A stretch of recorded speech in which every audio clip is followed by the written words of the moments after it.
Most businesses think that AI agents and agentic AI is the same thing, but the difference can actually change the way you use AI in your business.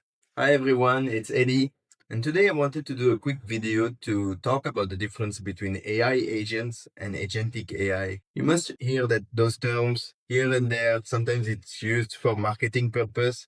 And quick disclaimer, if you have different definitions or a different understanding, please let me know in the comments and let's have a conversation. So what's AI agents?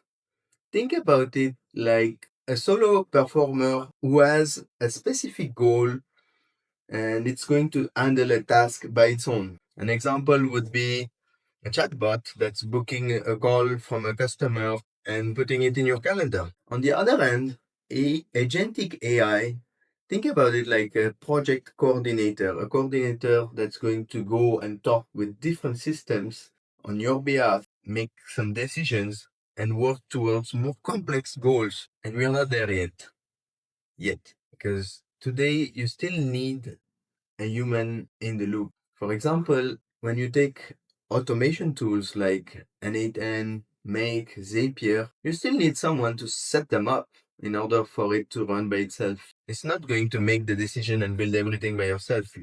Granted, you have some AI tools that's going to pull a template for you. It's limited. When you go into more complex things, it's not going to make the decisions for you. Even ChatGPT Pro, who can browse on your behalf to go do a complex research or book a restaurant table on the internet, if it hits like a paywall, a logging page, it's going to prompt for your help to intervene and authorize it to perform.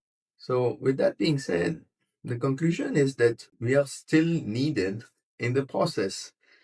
And don't forget to keep working on your critical thinking and use all these tools as tools and not as a replacement for your critical thinking. I do want to emphasize that. And I thank you for watching. I will see you in the next video. Thank you.